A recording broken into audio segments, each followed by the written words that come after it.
ഏറ്റവും അടുത്ത അയൽവാസികളായിട്ടുള്ള രീതിയിലുള്ള കുടുംബാംഗങ്ങളെ പ്രിയപ്പെട്ടവർ 80ാമത് സ്വാതന്ത്ര്യദിനാഘോഷത്തോടനുബന്ധിച്ചുള്ള പതാക ഉയർത്താൻ വേണ്ടിയാണ് നമ്മൾ എത്തിയിരിക്കുന്നത്. രാജ്യത്തോടുള്ള സ്നേഹവും കൂറും നമുക്കുള്ള അചഞ്ചലമായ പ്രഖ്യാപിക്കുന്നതിന് വേണ്ടിയിട്ടാണ് നമ്മൾ എത്തിയിരിക്കുന്നത്.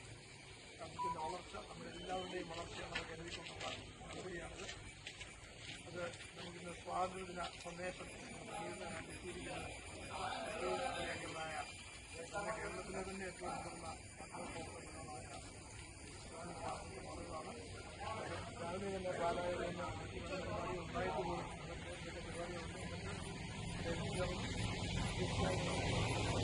സ്നേഹമുള്ള ലയൺസ് ഗവർണർ ജേക്കബ് സാറെ, മറ്റ് മുതിർന്ന ലയൺ നേതാക്കളെ, ഈ പ്രസ്ഥാനത്തോട് ചേർന്ന് നിൽക്കുന്ന ഈ നാട്ടുകാരായ സഹോദരി സഹോദരന്മാരെ, ഏവർക്കും 80ാമത് സ്വാതന്ത്ര്യദിന ആശംസകൾ നേരുകയാണ്. വലിയൊരു ദീർഘമായ സന്ദേശത്തിനോ പ്രസംഗത്തിനോ ഒന്നും ഒരു പ്രസക്തിയില്ല. കാരണം സ്വാതന്ത്ര്യം എന്താണെന്നും സ്വാതന്ത്ര്യത്തിന്റെ രുചി പൂർണ്ണമായും ആസ്വദിച്ചവരാണ് ഇവിടെ നിൽക്കുന്ന മുഴുവൻ പേരും. കാരണം എനിക്ക് തോന്നുന്നു 80 വയസ്സിന് മുകളിലുള്ള ആരും ഇവിടെ ഇല്ല. 79 വയസ്സ് വർഷം പൂർത്തിയാവുകയാണ് ഇന്ന്. 80ാമത് വർഷത്തിലേക്ക് നമുക്ക് കടക്കുകയാണ്. എന്താണ് സ്വാതന്ത്ര്യം എന്ന് നമ്മൾ ഒന്ന് ചിന്തിക്കുന്നത് നന്നായിരിക്കും. കാരണം സ്വാതന്ത്ര്യം എന്നുള്ളത് പലപ്പോഴും ദുസ്വാതന്ത്ര്യമാണോ എന്ന് എനിക്ക് പലപ്പോഴും സംശയം തോന്നാറുണ്ട്.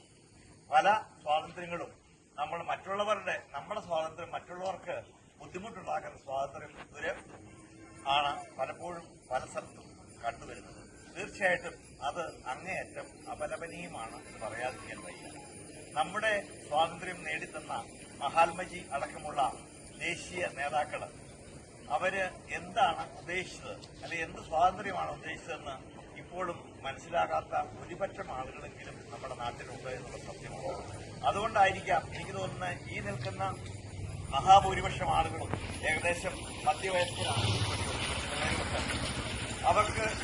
അവരെല്ലാം മഹാത്മജിയെ വലിയ പൂജ്യമായിട്ട്, കാരണം വലിയ ആളുകൾ ഇന്ന് മഹാത്മജിക്ക് അന്ന് കൊടുത്ത ആ ഒരു പരമോന്നത പദവി ഇന്ന് ആളുകൾ കൊടുക്കുന്നുണ്ടോ എന്ന് എനിക്ക് വലിയ സംശയമുണ്ട്. വായിച്ചത് ഈ ഒരു ലേഖനം വായിച്ചതോടുകൂടി ഗാന്ധിജിയെ വിമർശിച്ചിരുന്ന ഒരുപാട് ആളുകൾ ഗാന്ധിജിയുടെ ആരാധകരായി എന്നാണ് പറയുന്നത്. ഇന്നത്തെ രാഷ്ട്രീയ നേതൃത്വവും നമ്മുടെ നേതൃത്വവും നമ്മുടെ എല്ലാ നേതാക്കളാകാൻ ആഗ്രഹിക്കുന്നവരും ഒക്കെ പഠിച്ചിരിക്കേണ്ട കാര്യമാണ്. നമ്മൾ എന്ത് ജോലിയും ആത്മാർത്ഥതയോട് ചെയ്യണം, സത്യസന്ധതയോട് ചെയ്യണം. അതാണ് എനിക്ക് ഇന്ന് നിങ്ങളോടൊക്കെ പറയാനുള്ളത്. ഒരു കാര്യം കൂടി ഞാൻ പറഞ്ഞേക്കാം. ഒരിക്കലും